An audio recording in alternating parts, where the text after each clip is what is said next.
yaitu dalam materi tentang pengelolaan guru dan juga tenaga kependidikan.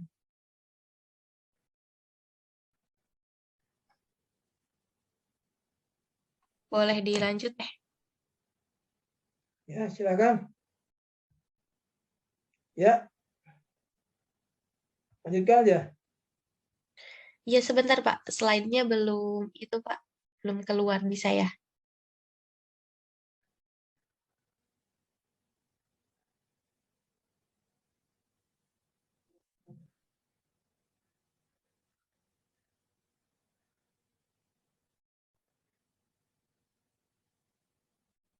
Sudah, ini sudah keluar.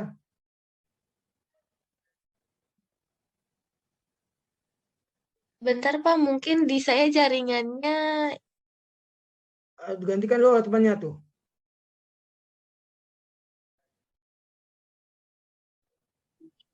Lanjutkan pemaparan dari Nazira. Jadi materi tentang pengelolaan guru dan pendidikan ini terdiri tentang hakikat pengelolaan pendidik dan tenaga kependidikan dan aktivitas pengelolaan tenaga pendidik dan tenaga kependidikan, pemberdayaan pendidik dan tenaga kependidikan, dan uji kompetensi guru. Ya. Yang pertama ada tentang hakikat pengelolaan pendidik dan tenaga kependidikan.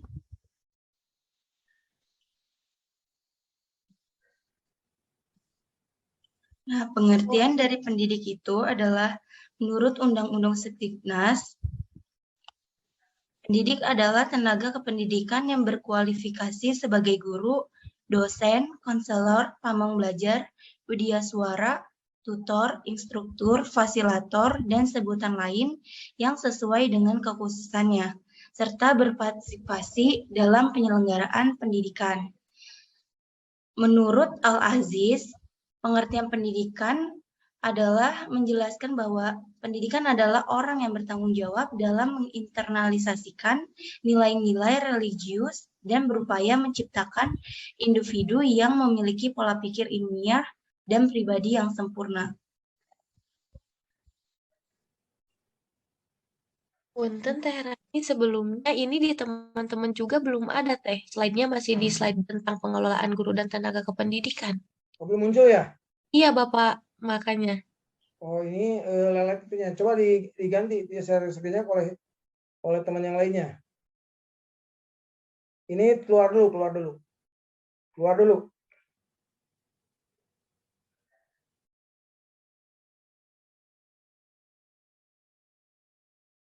Oke, masuk lagi. Siapa?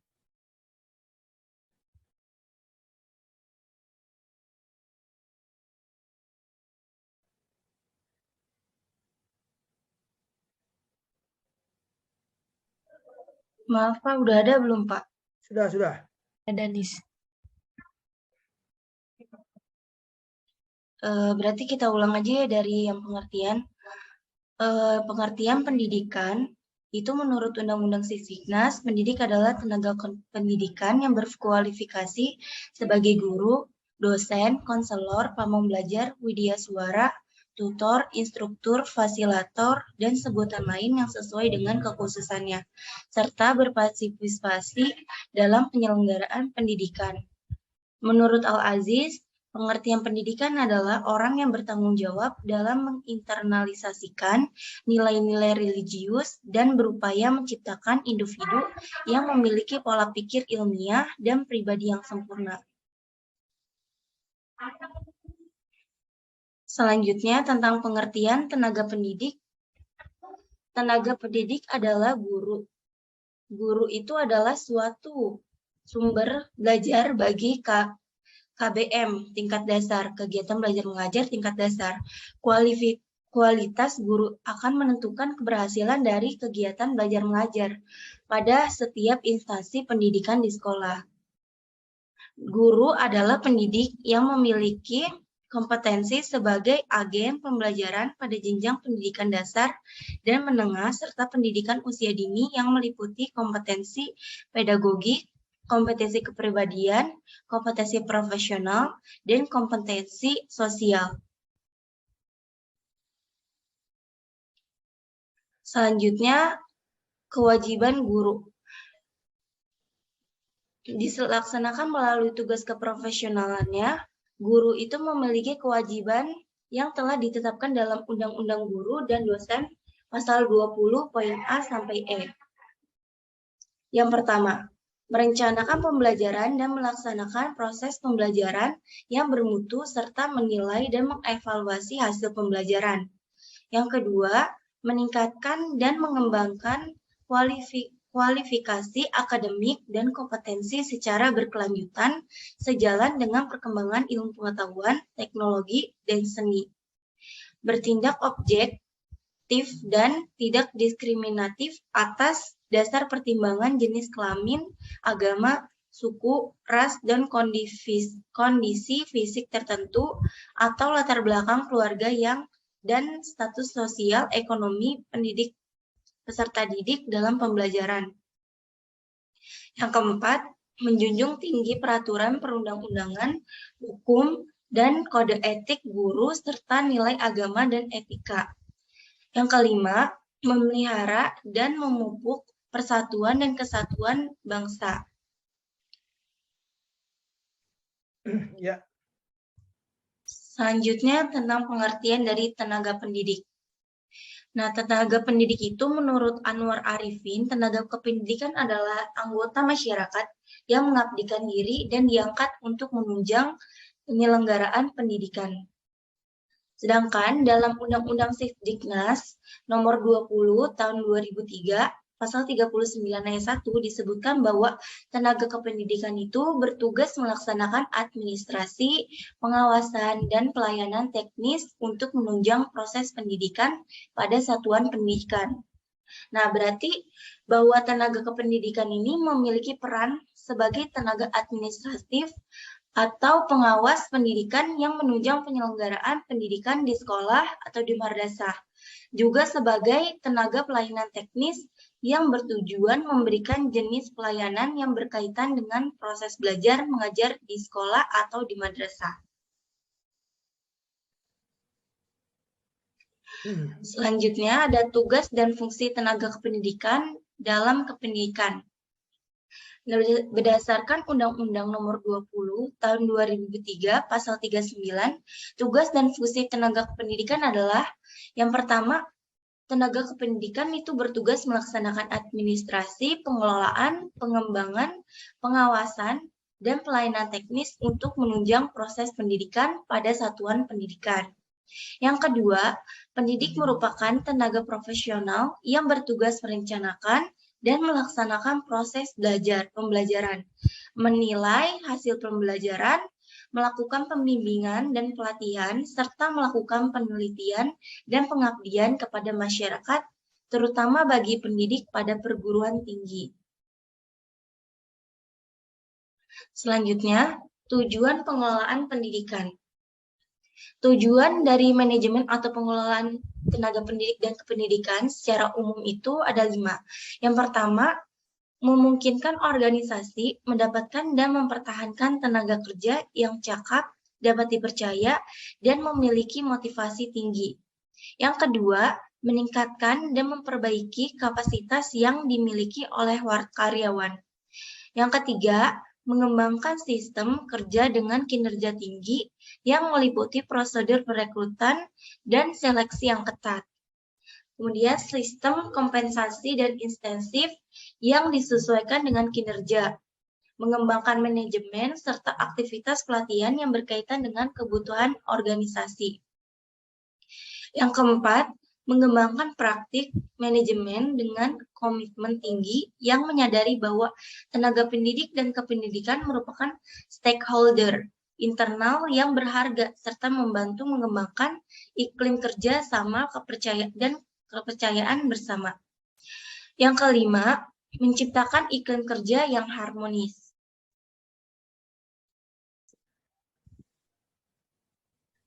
Selanjutnya ada aktivitas pengelolaan tenaga pendidik dan tenaga kependidikan.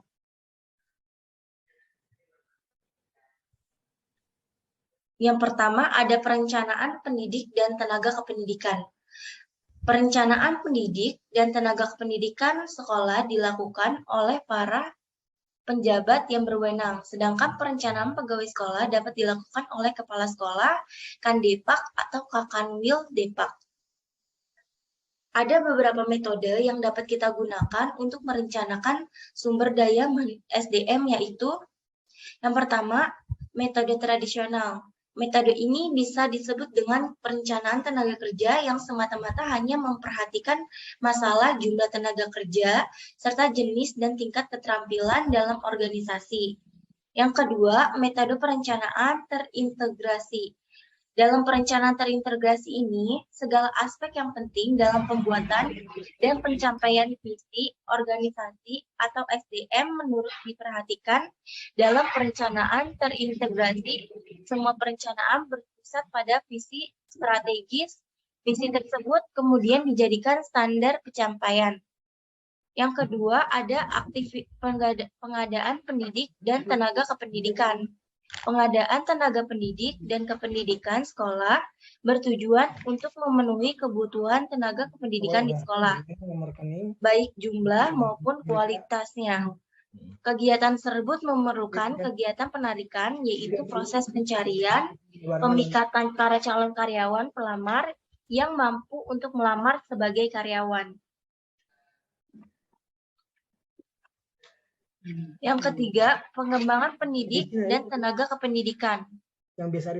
Fungsi pembinaan dan pengembangan pengelolaan diperlukan untuk memperbaiki, menjaga, dan meningkatkan kinerja tenaga pendidik dan kependidikan sekolah atau madrasah.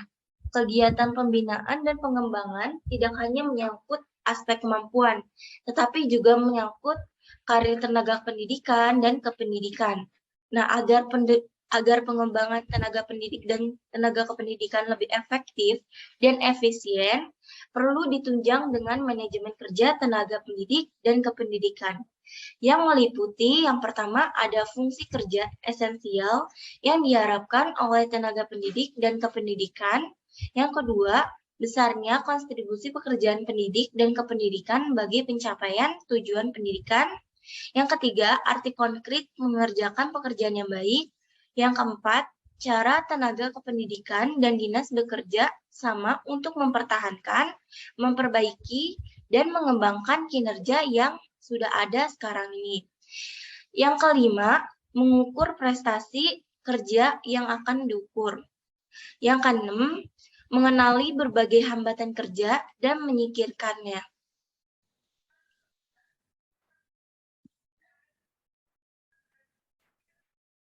Yang keempat, promosi dan mutasi pendidikan dan tenaga kependidikan. Promosi adalah pemindahan pegawai dari suatu pekerjaan ke pekerjaan yang lain yang tanggung jawabnya lebih tinggi dan penghasilannya pun lebih besar.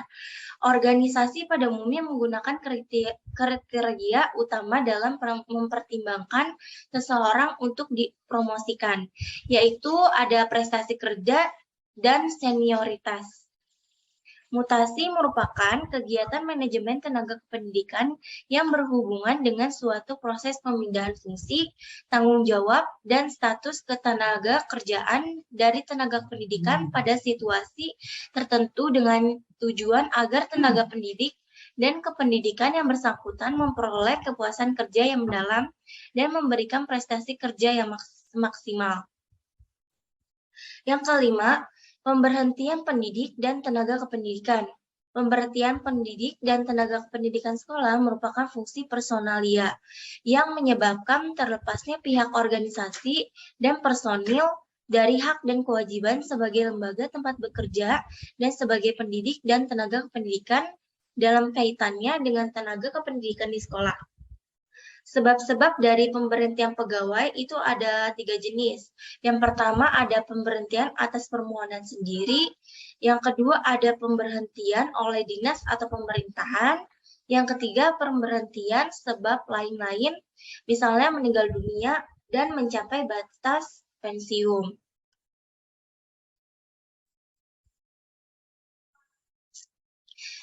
Selanjutnya yang keenam ada kompensasi pendidik dan tenaga pendidikan. Nah, kompensasi adalah balas jasa yang diberikan dinas pendidik dan sekolah kepada tenaga kependidikan dalam bentuk uang, dan mempunyai kecenderungan diberikan dengan tetap. Yang ketujuh, penilaian pendidik dan tenaga kependidikan untuk melaksanakan fungsi-fungsi yang dikemukakan atas diperlukan sistem penilaian pendidik dan tenaga pendidikan sekolah secara transparan, objektif, dan akurat. Penilaian tenaga pendidik dan kependidikan lebih difokuskan pada prestasi individu dan peran sertanya pada kegiatan sekolah. Penilaian ini tidak hanya penting bagi sekolah, tetapi juga bagi tenaga pendidik dan kependidikan yang bersangkutan. Baik, sekian pemaparan materi saya. Untuk selanjutnya, saya kembalikan kepada moderator. Terima kasih kepada Teh Rahnis untuk penyampaian materinya. Di sini saya akan melanjutkan kepada materi yang selanjutnya, yaitu tentang pemberdayaan pendidik dan tenaga kependidikan.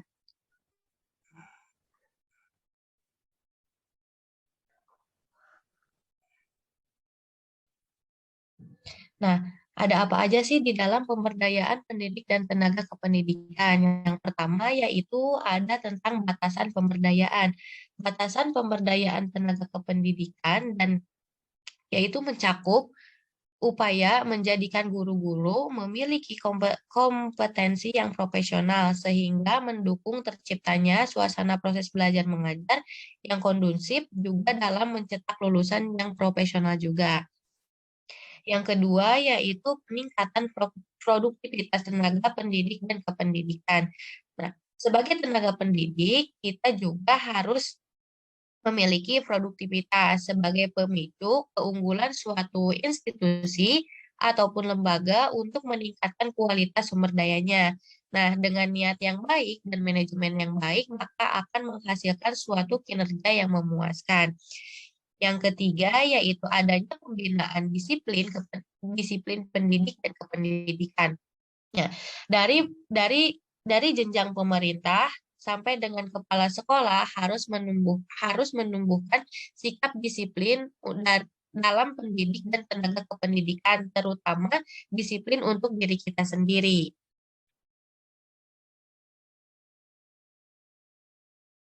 Nah, yang selanjutnya yaitu ada materi tentang uji kompetensi guru.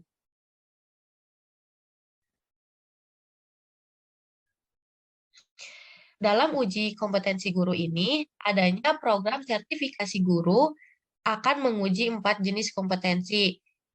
Yang pertama, yaitu ada kompetensi tentang kepribadian, di mana kompetensi ini bersifat pribadi yang sifatnya yaitu stabil, dewasa, arif, berwibawa, dan menjadi teladan bagi semua peserta didik dan juga berakhlak mulia.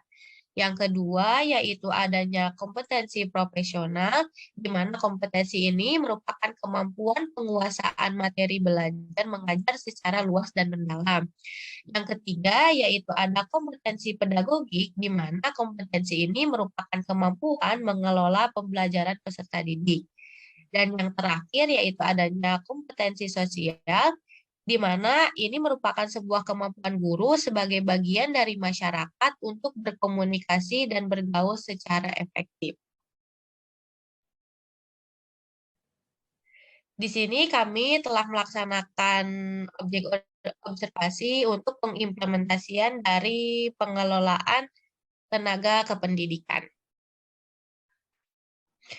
Yang pertama yaitu dari profil sekolah yang diobservasi, yaitu dengan nama sekolah SDN 1 Cisomang dengan NPSN yaitu 2020776 dengan alamat yaitu Kampung Cisomang RT 1 RW 3 dengan kode pos 40556 desa dengan kelurahannya yaitu Wangunjaya. Dengan status sekolah yaitu sekolah negeri, jenjang pendidikannya yaitu sekolah dasar, dan akreditasinya yaitu B.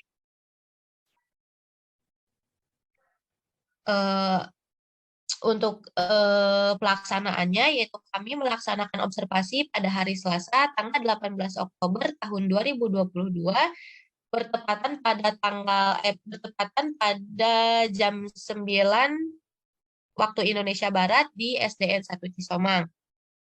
Dengan data diri narasumbernya yaitu ada dari Ibu Rini Mariani sebagai Wakil Kepala Sekolah dari SDN 1 Cisomang.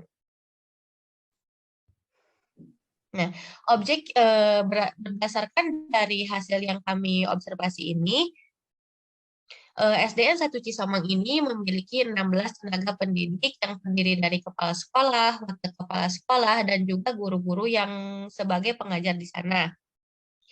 Proses rekrutmen yang dilaksanakan untuk menerima calon guru baru yaitu dengan cara yang pertama, calon guru mengirimkan surat lamaran beserta berkas-berkas lainnya ke sekolah pada bagian tata usaha. Yang kedua, yaitu setelah itu bagian tata usaha akan menyerahkan kepada kepala sekolah dan selanjutnya diserahkan ke direktur pendidikan untuk disaring dan diterima menjadi guru di SDN 1 Cisomang. Nah, dalam pelaksanaan pembelajaran dan pengajaran, karena telah diterima di SDN 1 Cisomang, guru dan tenaga pendidikan nanti akan melakukan sinkronisasi data. Nah, apabila datanya belum berubah, namun telah dipastikan bahwa data seorang guru tersebut telah ada di Dapodik dan telah valid, maka calon guru tersebut menunggu proses penarikan data oleh Setditjen dari GTK-nya dengan estimasi waktu yaitu 7 hari. Nah, kita juga sebagai calon guru, kita bisa mengetahui bagaimana cara pembacaan GTK supaya sudah tahu sudah valid atau belumnya. Ada di dalam GTK nanti terdiri dari 3 kolom. Yang pertama yaitu ada kolom uraian, yang kedua yaitu ada kolom data, yaitu dari kolom Dapodik sesuai sekolah yang telah kita telah diterima tadi, dan yang terakhir yaitu ada kolom keterangan guna memperjelas isi kolom dari yang pertama dan yang kedua. Terima kasih. Mungkin cukup sekian dari kami dalam pemaparan materinya. Untuk kegiatan yang selanjutnya yaitu sesi tanya jawab, kami buka pertanyaan kepada yang ingin bertanya, silakan menggunakan fitur raise hand-nya. Ditutup dulu ininya. Share screen-nya ditutup dulu. Slide-nya ditutup dulu.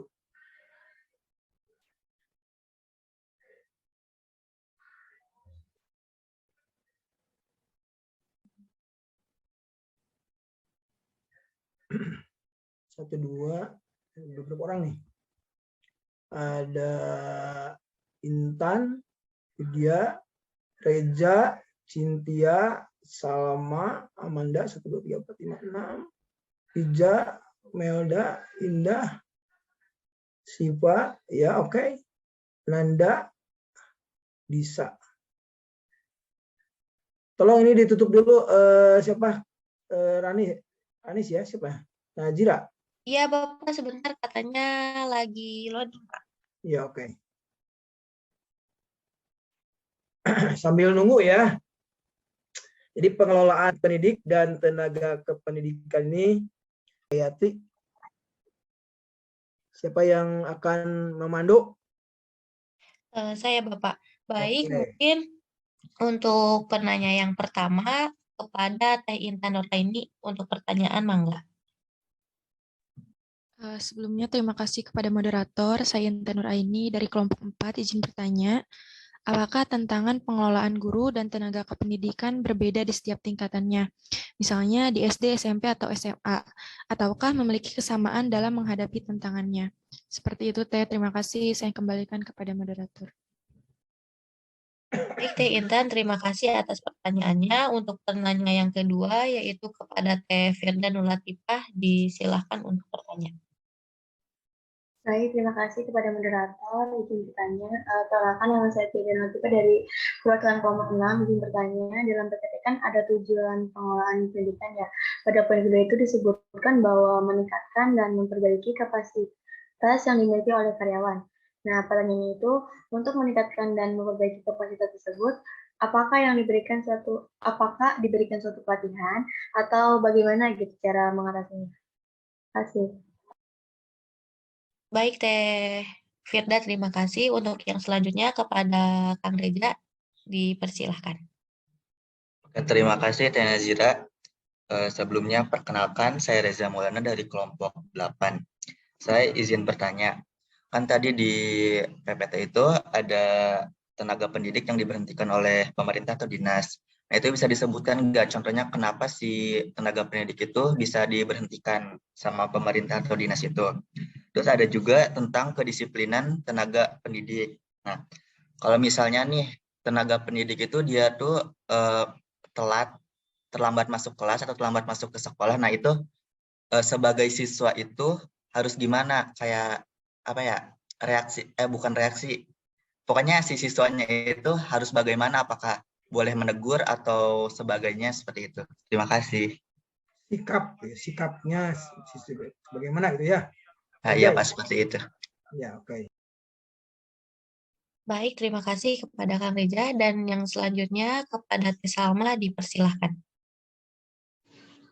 Iya, sebelumnya perkenalkan nama saya Salma Hafiza, perwakilan dari kelompok 1. Izin bertanya, berdasarkan Undang-Undang Nomor 20 Tahun 2003, Pasal 39 yang tadi dijelaskan pada PPT, itu kan tentang tugas dari tenaga pendidik.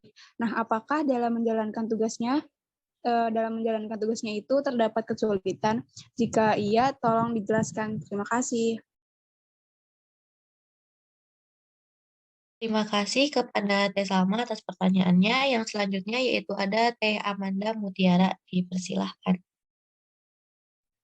Baik, terima kasih. Sebelumnya izin perkenalkan diri, saya Amanda Mutiara Putri, perwakilan dari kelompok 11. Izin bertanya kepada kelompok 5. Tadi dalam PPT di slide 12 itu kan ada yang membahas tentang metode perencanaan pendidik dan tenaga pendidik. Nah, bagaimana jika dua metode tadi itu tidak dapat terrealisasikan dengan baik? Apakah akan diciptakan metode baru atau seperti apa? Sekian, terima kasih. Baik, Teh Amanda, terima kasih. Untuk yang selanjutnya kepada Teh Rizka Amalia, dipersilahkan. Baik, terima kasih. Moderator, saya Rizka Amalia Putri dari perwakilan kelompok 10. Izin bertanya di slide 14, kalau nggak salah itu ada promosi dan mutasi pendidik dan tenaga kependidikan ya. Pertanyaan saya, apa sih yang menjadi pertimbangan dalam mutasi pendidik dan tenaga kependidikan tersebut dan bagaimana prosesnya? Terima kasih.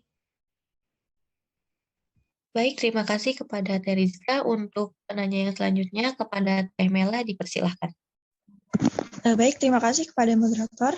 Saya Mela Haliza dari perwakilan kelompok 3. Izin bertanya, tadi di PPT itu disebutkan bahwa guru itu wajib melaksanakan tugas keprofesionalannya. Nah, apa yang terjadi jika guru itu tidak melaksanakan tugas keprofesionalannya, dan apakah guru-guru di SDN 1 Cisomang itu telah melaksanakan kewajibannya sebagai guru? Terima kasih. Baik, terima kasih kepada Teh Mela atas pertanyaannya. Dan selanjutnya untuk penanya yaitu kepada Teh Indah, dipersilahkan. Terima kasih kepada moderator. Sebelumnya perkenalkan saya Indah Permata dari perwakilan kelompok 2. Izin bertanya, tadi kan sudah disebutkan uji kompetensi guru ya. Nah, upaya apa saja yang dapat dilakukan guru dalam meningkatkan kompetensi pedagogik dalam proses pembelajaran? Terima kasih. Baik, terima kasih kepada Teh Indah. Untuk yang selanjutnya yaitu kepada Teh Syifa, dipersilahkan. Baik, terima kasih moderator. Saya Syifa dari perwakilan kelompok 9. Izin bertanya, apakah pengelolaan tenaga kependidikan sangat penting dan seperti apa sih peran penting tenaga pendidik? Terima kasih. Baik, terima kasih. Untuk yang selanjutnya yaitu kepada Teh Cynthia, dipersilahkan. Baik, terima kasih moderator. Di sini saya Cynthia Natsali Tambun dari kelompok 12. Izin bertanya, jelaskan apa saja hambatan-hambatan yang ada dalam pengelolaan tenaga pendidik. Terima kasih. Baik, terima kasih kepada Teh Cynthia. Untuk yang selanjutnya dipersilahkan kepada Teh Ananda Nurfadila. Baik, baik, izin masuk. Izin memperkenalkan diri, saya Ananda Fadila Andri dari kelompok 7. Izin bertanya pada kelompok 5. Pada PPT kan telah disebutkan bahwa salah satu kewajiban guru adalah bertindak objektif dan tidak diskriminatif. Tetapi kerap kali kita masih menemui guru yang bersikap diskriminatif pada peserta didik. Bagaimana menurut kelompok 5 mengenai hal tersebut? Sekian, terima kasih. Baik, terima kasih atas pertanyaannya. Untuk pertanyaan yang selanjutnya dan yang terakhir mungkin dipersilahkan kepada Teh Disa Gayatri. Baik, terima kasih moderator. Izin memperkenalkan diri. Saya Disa Gayatri dari perwakilan kelompok 4. Izin bertanya. Di PowerPoint tadi, slide ke-17, ada cara peningkatan produktivitas tenaga pendidik. Nah, apakah ada cara untuk meningkatkan produktivitas itu supaya hasilnya maksimal? Terima kasih. Baik, terima kasih banyak untuk semua yang telah bertanya. Mungkin kami izin untuk melaksanakan diskusi terlebih dahulu selama 2 menit. Oke, ya. Bagus. Ini pertanyaannya cukup variatif ya, berkaitan dengan tenaga pendidikan tadi.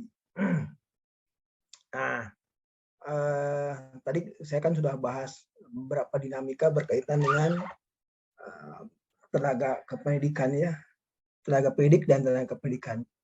Pendidik itu guru, dosen, tenaga kependidikan di luar itu, tapi yang mengelola pendidikan gitu ya. Nah, setiap negara memang berbeda cara mengelola. Ya. Tapi intinya bahwa pengelolaan pendidikan pada umumnya, khususnya keberpihakan kepada tenaga kependidikan dan pendidik, sangat bergantung kepada leadership. Leadership itu adalah kepemimpinan. Ya. Kalau kita lihat di Jepang ya, kenapa saya langsung ke Jepang? Karena memang Jepang ini yang paling inovatif, paling cepat berubah ketika orang sedang terpukau dengan digital, dengan teknologi komunikasi, dengan robot, dengan artificial intelligence. Maka pemerintah Jepang tahun 2016 ini udah lama ya, mencetuskan harus segera memikirkan bagaimana itu semua jangan sampai ini diputar teknologi. Sebaliknya manusia itu harus jadi leader, ya, harus jadi pemimpin, harus yang menentukan. Maka muncullah gerakan masyarakat cerdas, masyarakat 5.0 ya. Nah, ini untuk mengimbangi.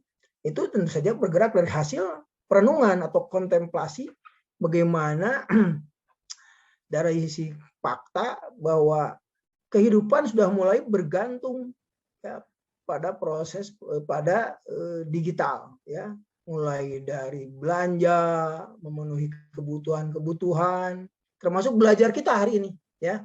Nah, itu. Bahkan kalau kita cermati, jangan-jangan nanti guru dan dosen bisa digantikan oleh robot gitu ya. Nah, tidak begitu. Kalau kita lihat kompetensi guru ada 4 tadi, potensi kepribadian. Artinya guru ini harus menampilkan kepribadian yang jujur, kepribadian yang konsisten, kepribadian yang penuh komitmen, tadi ya sudah dijelaskan oleh temannya. Nah, itu kalau ini memang dilaksanakan sepenuhnya, ke depan ini hasil atau outcome dari pendidikan ini tidak lagi menyesatkan ya. Sekarang kita dengan adanya teknologi yang sedemikian rupa, komunikasi yang kita dapatkan sangat cepat, hitungannya bukan lagi jam tapi bisa detik ya, kejadian di mana kita harus sudah bisa tahu. Dan ya kita tahu dari berbagai sumber. Kalau zaman saya sumbernya satu dan jarang, biasanya televisi Republik Indonesia ya, tahun 95, bahkan tahun 80-an. Kita dicekoki saja oleh satu informasi. Sekarang Anda tidak bisa hanya satu. Televisi juga banyak, ada televisi pemerintah, ada televisi swasta, bahkan ada perorangan ya, seperti podcast, ada Instagram, ya, ada Facebook. Nah, ini semua berseliweran dan tentu ini perlu kecermatan. Siapa yang bisa membantu adalah pendidikan. Siapa dalam pendidikan itu yang memfasilitasi adalah guru. Maka itulah di Jepang ini berkaca dari itu, dan dia punya pengalaman sejarah ketika bom atom dijatuhkan di Hiroshima dan Nagasaki ya pada tahun 45, sama Indonesia juga pada 45 pada titik ya sama dengan Jepang. Kalau Jepang terpuruk kalah ke Indonesia, masuk ke gerbang kemerdekaan tahun 45. Nah, cerita Jepang lagi. Ketika bom atom Nagasaki dan Hiroshima dan bom atom ditawar di Hiroshima dan Nagasaki, di Hiroshima itu ada kerajaan, ada istana kaisar Hirohito ya. Semua pingsan, termasuk ya si kaisar itu. Nah, ketika bangun dari pingsannya beberapa saat setelah reda dari bencana, bukan bencana itu ya, serangan bombardir dari bom atom ini yang luar biasa. Ya siuman, yang ia tanya bukan berapa pasukan yang masih hidup, berapa gedung yang masih tegak, ya, berapa ternaknya dan sebagainya, berapa ladang yang terbakar, tidak. Yang ia tanya berapa orang guru yang masih hidup. Nah, sangat bijak karena yang bisa merecovery, yang bisa memperbaiki sebuah bangsa itu adalah pendidikan. Dan di pendidikan itu ujung tombaknya adalah guru. Nah, setelah itu dia diinventarisir berapa guru, selamatkanlah ya. Kemudian dia membuat sebuah tagline ya di setiap kota, no change, tidak ada perubahan, no development, tidak ada pembangunan bila tidak ada pendidikan. Nah, no change, no education, tidak ada pendidikan, no teacher, awalnya tidak ada guru. Saking hormatnya pada guru, maka itulah di Jepang guru disebut sensei, tuan guru, gajinya tertinggi ya, di Norwegia termasuk ya. Nah, itu jadi 9 penghargaannya. Gimana di negara kita? Nah, belum ke sana. Kalau kita lihat kesejahteraan guru dibandingkan dengan guru-guru di dunia, kita ini urutannya ke 1000 sekian, masih kalah oleh negara tetangga ya, negara Malaysia dan Singapura pada tahun 1900 berapa? 70 sampai 95 mengirim kontingen ke Indonesia untuk belajar pendidikan, ke IKIP dulu itu. Belajar pendidikan, belajar bagaimana. Nah, tapi sebaliknya sekarang banyak mahasiswa kita belajar di Malaysia ya. Ya, di Universitas Kebangsaan. Padahal dulu mereka belajar kita. Ini menunjukkan bahwa kita tidak banyak bergerak. Ya, kita tidak banyak bergerak. Energi kita habis hanya untuk bertengkar saja. Nah, ini menunjukkan bahwa karakter itu penting ya, karakter itu penting. Tidak fokus ya. Kita lihat sekarang dipertontonkan, didengar, dilihat di televisi, di medsos. Bagaimana salah satu institusi yang harus menegakkan hukum akhirnya tidak dipercaya ya. Tidak dipercaya. Kasus Sambo, kasus Kanjuruhan, kasus penangkapan Kapolda yang menjual sabu-sabu dan sebagainya. Nah, ini menunjukkan termasuk di dalam dunia pendidikan ya. Tapi kan itu oknum, tidak semuanya. Tapi ini adalah hasil dari pendidikan.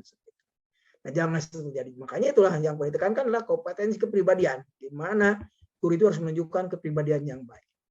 Contohnya tadi ada yang menanyakan bagaimana kalau gurunya datang kata Reja telat, apa sikap siswa? Nah, ini menunjukkan bahwa kita sudah mulai dalam konteks democratic teaching memang, tapi ada etikanya ya Reja ya, ada etikanya di kita itu. Nah, itu makanya itu dibangunlah sebuah komitmen. Itu ada pentingnya pengelolaan pembelajaran, pengelolaan kurikulum, pengelolaan pendidik, pengelolaan peserta didik ya. Saya di awal kuliah akan membangun komitmen dulu kan dengan Anda ya. Gimana kuliah ini. Nah, itu. Maka itulah guru penting, harus profesional, harus punya kompetensi pedagogik, harus punya kompetensi sosial. Bagaimana guru dikritik tidak marah, kompetensi sosial ya, kompetensi kepribadian. Bagaimana guru menguasai pembelajaran, kompetensi pedagogik. Bagaimana guru menguasai keilmuannya, kompetensi profesional. Nah, saya pikir guru tidak akan bisa digantikan oleh robot. Manakala memang guru bisa berakselerasi pada konteks perubahan zaman. Gitu ya. Pada konteks perubahan zaman. Pentingnya, oleh itu Anda sebagai calon guru yang kuliah di Unsika, Universitas Singapura Bangsa, Prodi Fakultas Keguruan dan Pendidikan, Prodi Matematika, ini penting pengelolaan pendidikan ini.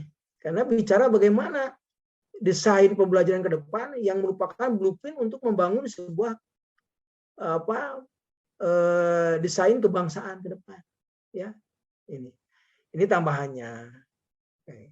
Oke, kelompok 5 sudah siap menjawabnya? Sudah siap, Bapak. Ya, silakan, Najira Yasmin. Siapa yang akan dijawab? Hanya 4 pertanyaan ya. Selebihnya direkap, nanti diupload di WA untuk dijawab bersama-sama sebagai tugas individu. Ditambah tugas review ya. Baik makalah maupun. Silakan.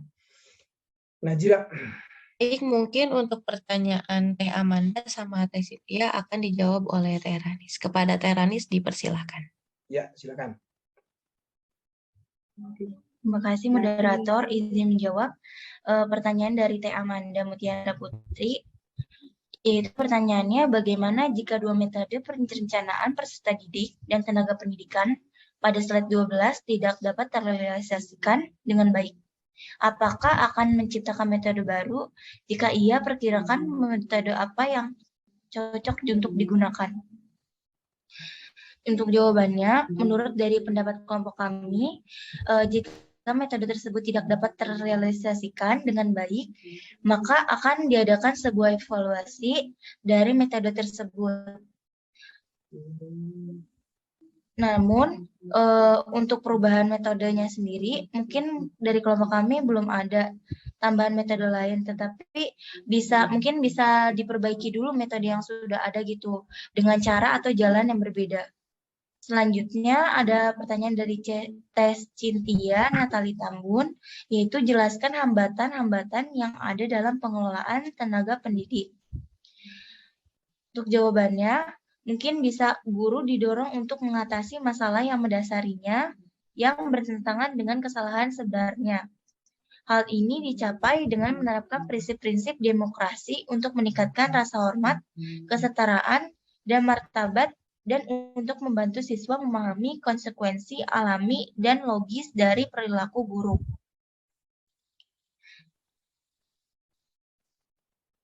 Sekian jawaban dari saya. Iya, cukup. Silakan Najira. Iya, Bapak. Di sini saya akan menjawab pertanyaan dari Teh Indah dan Teh Disa Gayatri.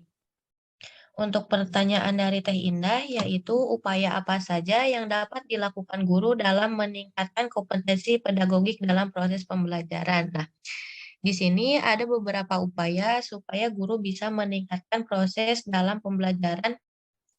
Yang pertama yaitu melalui kegiatan pendidikan dan pelatihan, seperti adanya IHT atau in-house training, di mana ini merupakan sebuah pelatihan yang dilaksanakan dan diselenggarakan secara internal oleh KKG atau MGMP.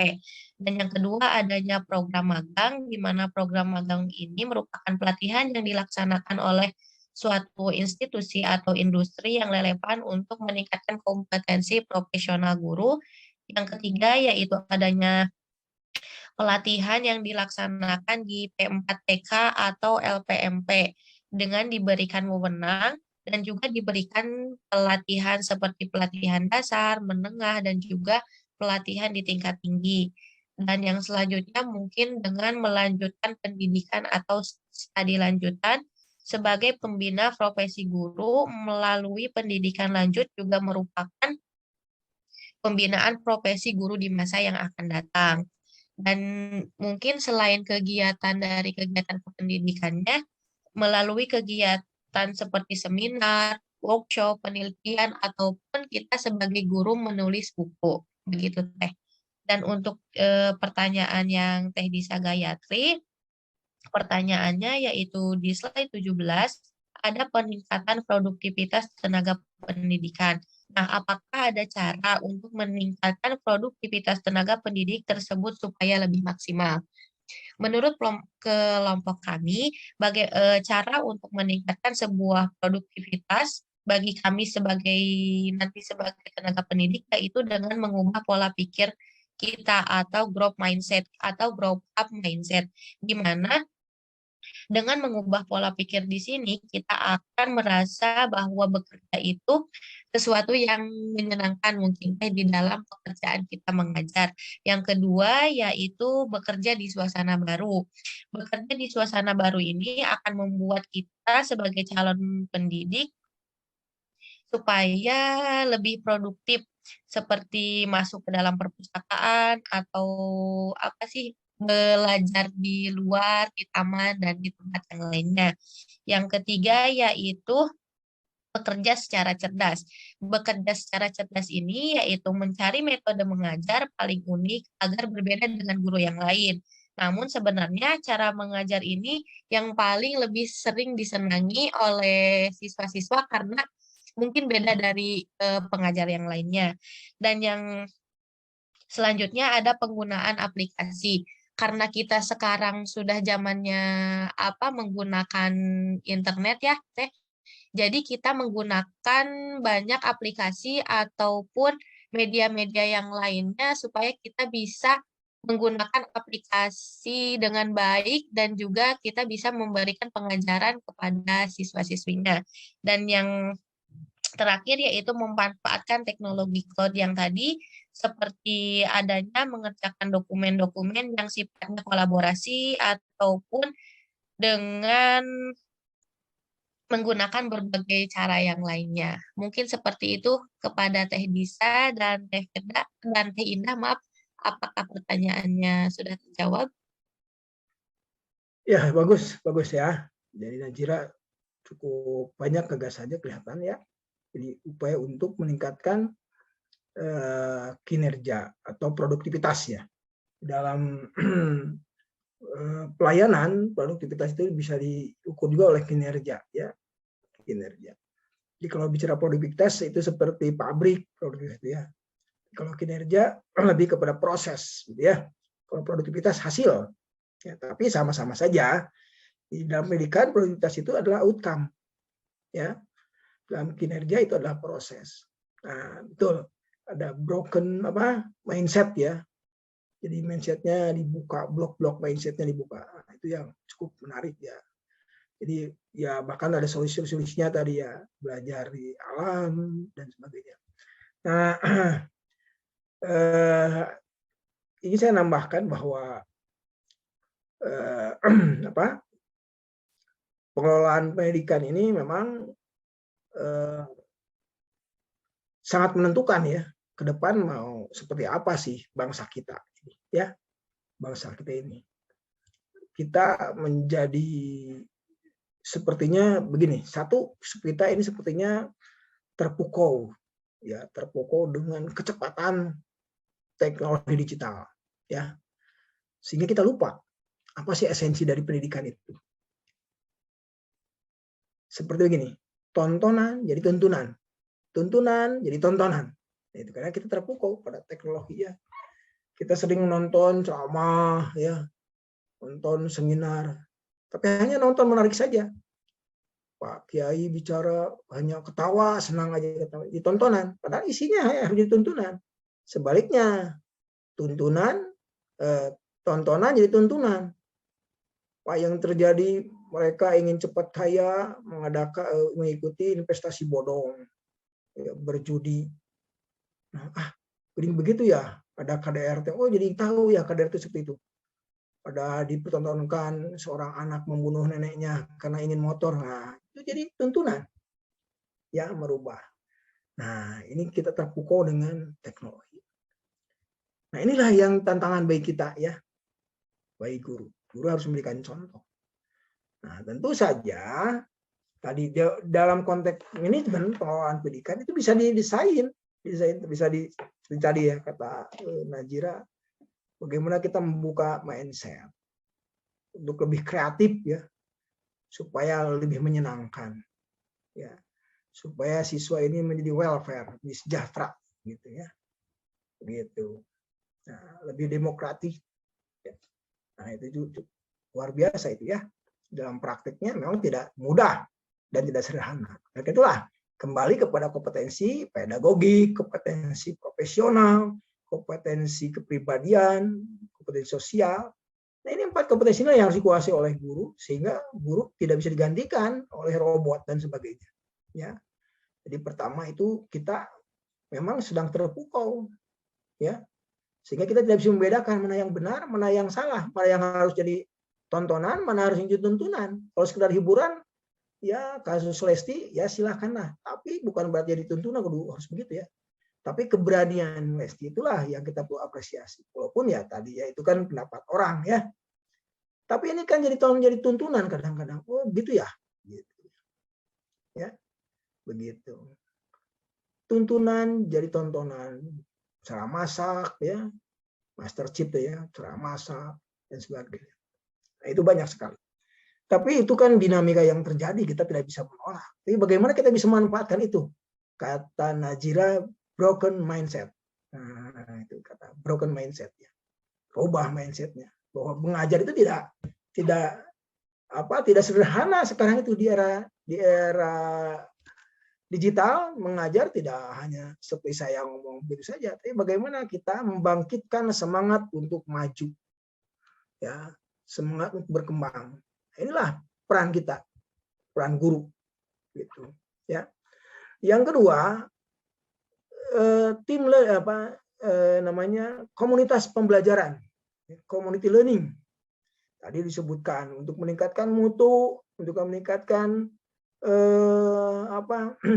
mutu, kapasitas, kompetensi. Jadi ada komunitas pembelajaran, ada yang namanya MGMP, ada yang namanya KKG ya. Nah, itu adalah komunitas pembelajaran ya. Jadi termasuk ya kita, kalau zaman saya komunitas pembelajaran itu atau MGMP, KKG dan sebagainya, saya harus datang jauh-jauh ke sekolah yang di mana kumpul, kemudian kita di refreshing ya, diberikan penyegaran, di updating pengetahuannya. Kalau sekarang kan diskusi MGMP bisa menyiap ya, bahkan kita bisa menggunakan search engine pencari ya, mesin pencari ya, bisa seperti Google, Chrome dan sebagainya. Tadi juga clouding ya, di mana kita bisa berkolaborasi ya. Pendidikan juga harus mulai mengarah kepada kolaborasi itu ya. Sekarang sedang ramai ya di media sosial, ada yang disebut dengan clouding kitchen. Bayangkan dapur maya. Gimana nih dapur maya ya? Saya pernah baca nih sehari ke belakang, ada dapur maya. Jadi orang berbisnis menawarkan sebuah usaha kuliner di mana yang pemiliknya tidak harus punya toko, ya, tidak harus punya workshopnya, tidak harus punya dapurnya.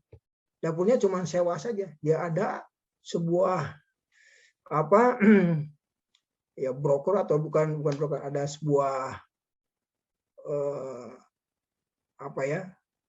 bisnis ya, sebuah pembisnis yang menyiapkan clouding kitchen ya. Jadi dia posisinya di daerah yang ramai. Kalau kita sederhananya seperti kos-kosan lah. Kalau kos-kosan mengkoskan kamar, ini mengkoskan dapur bersama dipakai ya. Kita cukup cuma punya daftar menu, kemudian seorang chip ya kirim aja ke sana, kantor, ke dapur itu proses di dapurnya sudah dan bahan-bahannya kita kirim dan sebagainya melalui melalui aplikasi. Yang membelinya pakai aplikasi, yang ngantarnya pakai aplikasi, ya kita kontrolnya juga pakai aplikasi. Jadi seorang pemilik owner sebuah restoran sekarang tidak perlu punya restorannya, karena banyak sekali orang pesan makanan secara take away, ya makan di tempatnya, tidak makan di tempatnya, dibawa gitu, ya pakai dikirim ya, gosen gitu. Nah ini sebuah fenomena ya, yang luar biasa sedang ramai nih, clouding kitchen. Anda pun nanti mungkin bisa membuat kursus bersama ya, bimbingan studi bersama nih, tidak harus punya sekretariatnya dan sebagainya, bimbingan melalui dunia maya. Tapi merekrut teman-teman ya, merekrut teman-teman. Nanti ada adminnya, ada manajernya ya. Bisa contoh ini betapa maksud saya tadi yang pertama kan kita terpukau, yang kedua kita harus berakselerasi tadi ya pada perkembangan teknologi ini, bukan sebaliknya kita terkooptasi. Kita harus kreatif, kata Najira tadi, broken mindset ya, saya garis bawahi ya Najira, broken mindset itu. Jadi bukalah cara berpikirnya, tidak itu saja ya, kreatif dan sebagainya.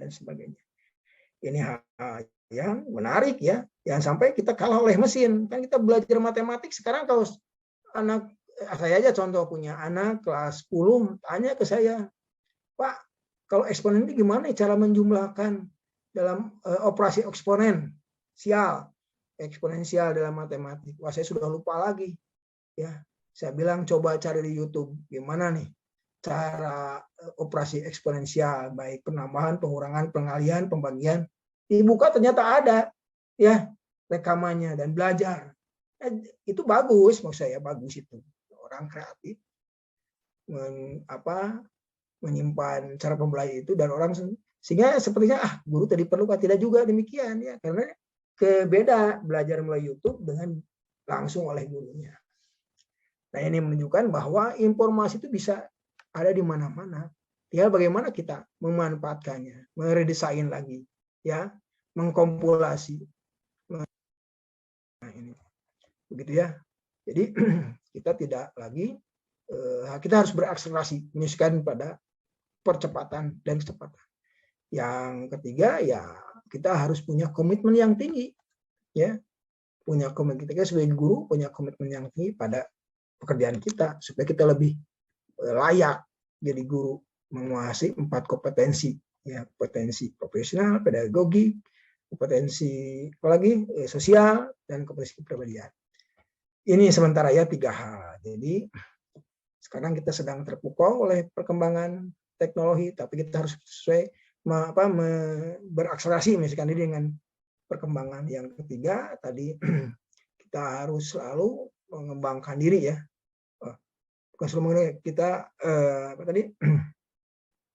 yang dia komunitas pembelajaran ya, membangun sebuah komunitas pembelajaran.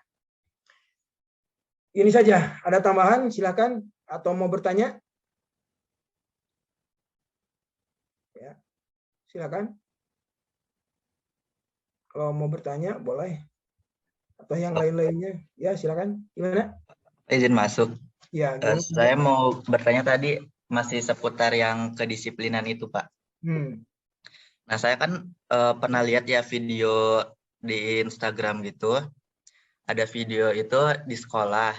Nah, ada OSIS. OSIS itu ada guru yang telat. Ada guru yang telat, tapi ditahan sama OSIS. Jadi kayak siswa kalau telat kan disuruh nunggu di depan gerbang. Nah, itu juga OSIS tuh ngelakuin itu ke guru. Jadi gurunya itu suruh nunggu di depan gerbang. Nah, itu tuh tindakan atau sikap si OSIS-nya itu bisa dibenarkan tidak, Pak?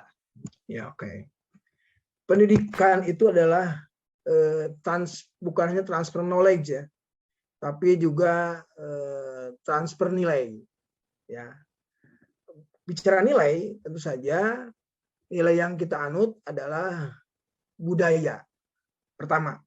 Yang kedua adalah nilai-nilai religi. nilai-nilai agama ya, kepercayaan. Nilai budaya tergantung dari budayanya, ya, tergantung dari budayanya. Budaya di suatu tempat berbeda dengan tempat lain, ya. Dan tentu saja dalam mekanisme teknisnya ini perlu dibangun, ya, sebuah sistem. Seperti saya membangun sistem pembelajaran dengan Anda, ya. Di awal saya menjelaskan dulu komitmen pembelajaran. Nah, itu adalah membangun nilai, ya, nilai yang sifatnya tekstual, tekstual dan kontekstual, begitu. Jadi kalau memang dari sisi teknis sudah ada kesepakatan seperti itu, ya patuhi, juga dipatuhi. Tapi kalau di sisi dari sisi budaya, nah apa itu pantas tidak, gitu ya. Tapi kan itu juga untuk perbaikan, ya, perbaikan kepada guru yang telah tadi. Tapi cocok tidak budaya bagi budaya di situ. Seperti begini. Dalam pendidikan itu ada yang disebut dengan penguatan. Penguatan, ya. Penguatan. Dan ada yang disebut dengan eliminasi. Menghilangkan, mengurangi. Ya. Ada yang disebut dengan repetisi, pengulangan. Ya. Tujuannya sama, itu untuk growing, untuk menumbuhkan, ya, mengembangkan, ya, development, untuk membangun. Apa yang disebut dengan penguatan? Penguatan bisa penguatan positif, bisa penguatan negatif. Zaman saya yang disebut penguatan itu bisa punishment. Contoh, saya guru dulu sama dengan Anda guru matematik. Ketika tidak mengerjakan PR, saya buat komitmen, ya, saya ngajar di SMA. Bagi yang tidak mengerjakan PR, ya, silakan berdiri. Nah, begitu. Itu kan sudah dibicarakan dulu, ya. Tapi pada waktu itu kan budayanya tahun 1980, waktu saya ngajar di SMA itu. Ya, tidak ada sekarang itu ada yang disebut dengan HAM, ya, yang keliru menurut saya. Nah, maka ketika PR dikerjakan, yang tidak mengerjakan PR itu berdiri. Anak perempuan saya kasih ini sindrek, tahu sindrek jarinya, tanya ke depan, sindrek gitu, lumayan juga, ya. Anak laki-laki kasih itu jimat ngapung, tuh jimat ngapung, tuh godeknya ditarik ke atas. Itu kan tidak ada masalah pada waktu itu, karena memang budayanya pada waktu itu seperti itu biasanya. Orang tua yang ngajar, jadi sudah biasa main tempeleng. Ini sekarang sudah diperkarakan, ya.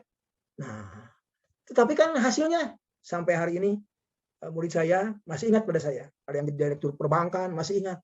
Wah, ini Pak Dadang nih ketemu dengan saya, masih ingat. Tapi kan itu niatnya baik, ya, niatnya baik. Yang datang terlambat hormat bendera sampai dipoe. Nah, mungkin sekarang tidak berlaku, ya. Saya bisa dituntut nih, ya.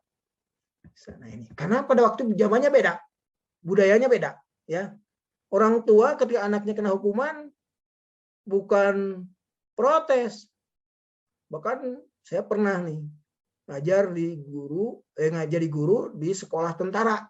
Sekolah 3 anak-anak tentara, bukan tentara yang sekolah di sebuah asrama. Namanya Tangsi, ya, di Bandung Selatan. Anak-anak gapleh ketahuan oleh saya guru piket di masjid. Saya panggil, saya tempeleng, panggil orang tuanya. Orang tuanya datang, bukannya marahin saya, bahkan menempeleng anaknya lebih dari 1 kali. Kenapa, Pak? Ini saya ceritakan, ini anak tidak masuk kelas, udah gapleh di masjid. Kemudian dia ambil anak itu tempeleng. Kalau saya tempelengnya 1 kali, pelan, dia menempelengnya sampai berdarah. Nah, orang tua dulu gitu. Tapi sekarang apa begitu? Sudah bergeser, nilai sudah bergeser, ya. Tapi ada nilai hakiki, yaitu nilai religi. Tadi kan nilai budaya dibangun oleh komitmen. Dan nilai hakiki, nilai religi. Nilai religi, contoh akhlak Rasul. Kan dalam hadis Hakul muslim muslim situn. Hak antara sesama muslim itu ada 6. Jidallah kita tahu pasal 5. Ketika bertemu mengucapkan salam. Hormat pada yang di bawah, yang lebih mudah, hormat pada yang di atas, sayang pada sesama. Itu 6 itu silahkan. Di antaranya kalau bagaimana ngurus yang meninggal, yang sakit, menanggung yang sakit dan sebagainya ya. Itu satu aja. Nah, ini menunjukkan bahwa terjadi sedang pergeseran nilai. Jangan sampai pergeseran nilai ini sungguhnya merusak tatanan kehidupan. Orang jadi tidak kapok. Orang yang menjadi biasa melakukan salah. Ya. Nah, kembali pada fenomena tadi ya di video kata Reja itu ada guru yang tidak boleh. Itu kembali bergantung dari itu ya. Tadi dia ada yang disebut dengan budaya dan yang disebut dengan nilai ya. Kemudian di bawahnya ada komitmen ya. Ini pentingnya kita menguasai ilmu pengelolaan pendidikan. Nah, di sana pentingnya. Nah, termasuk kita bagaimana nanti kan ada pengelolaan hubungan masyarakat, berkomunikasi dengan orang tua ya yang baik dan sebagainya. Sehingga tadi mengajar itu lebih menyenangkan ya. Mengajar itu bukan dengan cacian. Mengajar itu tentu dengan tuntunan ya. Ya. Bukan dengan makian ya. Tapi dengan ajakan, dengan dan sebagainya. Ini semua bisa terjadi kalau memang kita menguasai ilmunya. Kemudian kita mau menerapkannya. Begitu. Gitu ya Reja ya. Jadi bergantung ya. Kalau memang itu biasa bagi mereka, ya nggak jadi masalah. Tapi kalau dari wah itu mah sopan, ya lain lagi tuh ya. Tapi apa kita mungkin nggak seperti itu? Itu pertanyaannya ya. Apa kita mungkin seperti itu? Ini barangkali masih ada pertanyaan. Terima kasih Reja. Jadi Bapak banyak bicara berkaitan dengan hal itu. Ya, Pak. Terima kasih kembali, Pak. Ada yang lain?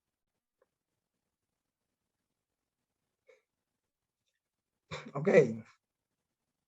Tadi ada pertanyaan ya, bagaimana nih pengelolaan guru di tiap tingkatan SD, SMP, SMA. Nah, jadi pengelolaan guru itu di negara kita ada yang langsung dikelola oleh pemerintah ya, guru PNS ya. Ada yang dikelola oleh masyarakat melalui yayasan, guru yayasan ya. Oleh pemerintah juga ada 2, ada yang di bawah Kemenag, ada yang di bawah Kemendikbud ya. Kemendikbud. Nah itu, jadi sangat berbeda.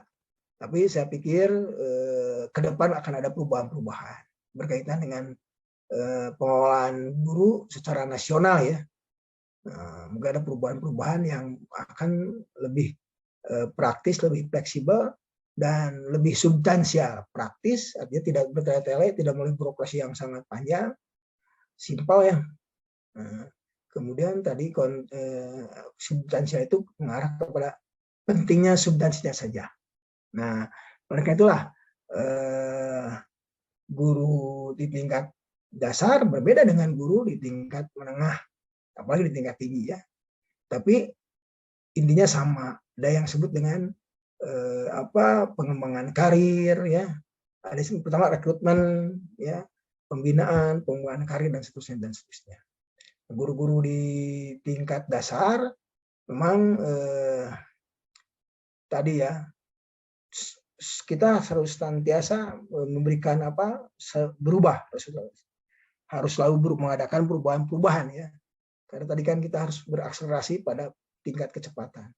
Karena gini, pendidikan itu pendidikan itu adalah institusi formal. Sekolah itu, satuan pendidikan itu adalah institusi formal dalam menyelenggarakan pendidikan. Pendidikan di era sekarang tidak hanya ya, banyak kalau tidak hanya melalui institusi formal, baik yang diselenggarakan oleh pemerintah, oleh masyarakat, yayasannya, maupun ya oleh orang tua, pendidikan informal. Tapi pendidikan yang langsung didapatkan hasil interaksi dengan teknologi juga sangat tinggi pengaruhnya ya. Sangat tinggi pengaruhnya. Coba kalau mau Anda jujur, Anda melakukan penelitian, berapa jam Anda berhadapan dengan gadget setiap hari? Ya, dari kalau misalkan 24 jam dipakai istirahat aja 8 jam ya, makan, tidur, sholat 8 jam, sisanya misalkan berapa? 24 dikurangi 8, berapa? 16 jam ya. 16 jam itu berapa jam Anda melototi gadget termasuk hari ini belajar dengan saya. Nah, dari situ bagaimana tingkat efektivitasnya? Berapa informasi yang bisa Anda jadikan ilmu? Bisa meningkatkan kapasitas. Berapa hanya untuk hiburan? Nah, dari situ aja akan kelihatan ya. Ini menunjukkan bahwa sikap dan perilaku zaman now ya. Dari situ kita bisa lihat berapa. Bukan berarti kita melawan teknologi ya, tapi bagaimana kita memanfaatkan teknologi. Itu tambahannya. Masih ada yang bertanya? Halo? Masih ada yang mau tanya?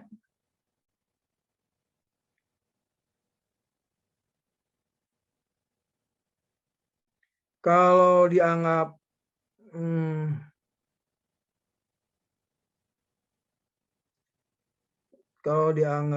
cukup, silakan ditutup saja kelompok 5. Baik, Bapak.